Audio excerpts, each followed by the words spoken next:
तो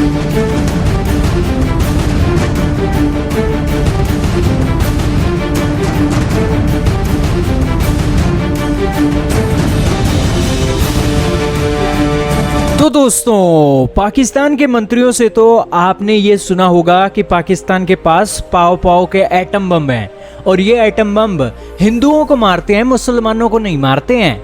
और दोस्तों, बेशर्मी की हद और सारी सीमाएं तोड़ने वाला पाकिस्तान आज यही एटम बम फोड़ रहा है अपनी जनता के ऊपर। और कल पाकिस्तान के अंदर यही एटम बम पाव पाव के फूटे हैं और एक नहीं 2 एटम बम फूटे हैं और जनता का दिवाला निकल गया है।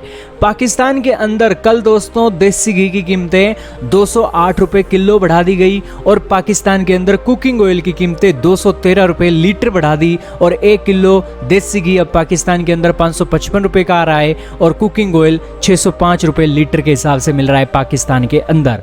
ये हालात अभी और भी ज़्यादा बढ़ेंगे। हाल ही में पाकिस्तान के अंदर 30 रुपये लीटर पेट्रोल और डीजल की कीमतें बढ़ी हैं, फिर इलेक्ट्रिसिटी की भी कीमतें बढ़ गई हैं और अब गैस की भी कीमतें बढ़ने वाली हैं और उसके बाद ये कुकिंग ऑयल और घी की कीमतें बढ़ने से पाकिस्तान के अंदर तड़का लगाना भी बहुत महंगा हो गया है। लेकिन आप कहोगे कि ये कीमतें क्यों बढ़ी? ये कीमतें इसलिए बढ़ी हैं क्योंकि इंडोनेशिया से पाम ऑयल नहीं आ रहा है।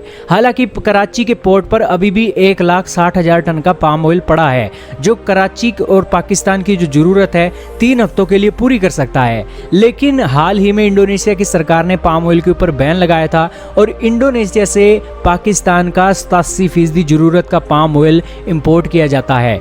और इंडोनेशिया से कोई भी तेल की शिपमेंट अब इन दिनों में नहीं आई है जब से ये बैन इंडोनेशिया ने हटाया है 23 मई के बाद। 23 मई के बाद अब 2 जून हो गई है लेकिन एक भी शिपमेंट इंडोनेशिया से नहीं आई है और इस कारण से पाकिस्तान के अंदर जो पाम ऑयल के सब्स्टिट्यूट हैं, देसी घी हो गया, कुकिंग ऑयल हो गया, उनकी कीमतें बढ़ानी पड़ी हैं। अब आप कहोगे कि इंडोनेशिया से पाम ऑयल क्यों नहीं आ रहा है? इंडोनेशिया से पाम ऑयल इसलिए नहीं आ रहा है क्योंकि पाकिस्तान का रुपया गिरते पर गिरते जा रहा है। फिलहाल पाकिस्तान का जो रुपया है 198 पाकिस्तानी रुपये तक रुक गया है। लेकिन इंडोनेशिया से पाम ऑयल ना आने का एक कारण है कि शिपिंग के चार्जेस बहुत महंगे हो गए हैं।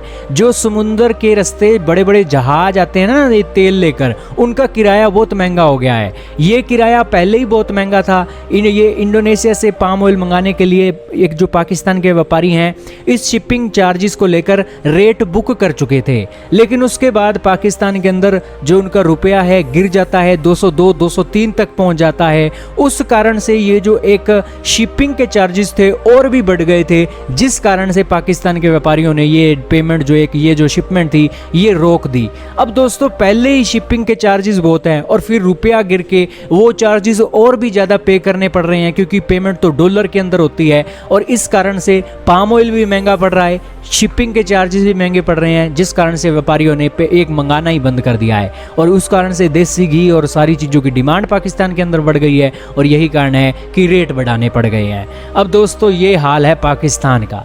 अब आप बताओ दोस्तों किसका कसूर है? अब ये क्या भारत का कसूर है? पाकिस्तानियों को सोचना चाहिए, पाकिस्तान के मंत्रियों को सोचना चाहिए। लेकिन इन सभी हालातों के बीच भी इमरान खान दूसरी बार नया जलसा जुलूस करने की तैयारी में है और वो धमकी दे रहे हैं कि पाकिस्तान को कभी भी हिंदुस्तानी 3 टुकड़ों में बांट देंगे। भारत का पूरा प्लान तैयार है बलूचिस्तान को लेकर। इमरान खान ने यह चेतावनी दी है और बेसिकली जो पाकिस्तान के मौजूदा प्रधानमंत्री है वो तो छाता पकड़कर तुर्की के दौरे पर हैं, उनको कोई फिक्र नहीं है, वो तो ठाठ बाट की जिंदगी जी रहे हैं। खैर दोस्तों, पाकिस्तान के ये जो हालात हैं अगर इन्हें तय रहते समय में संभाला नहीं गया, अगर दुनिया की मदद नहीं आती है तो पाकिस्तान के 3 टुकड़े हो ही जाएंगे और ये भारत नहीं करेगा, पाकिस्तानियों ने खुद किए हैं ये 3 टुकड़े, भारत ने नहीं किए हैं। ये पाकिस्तानियों को क्वालिटी एक होनी चाहिए। अब आप क्या कहना चाहोगे दोस्तों, कमेंट में बताइएगा।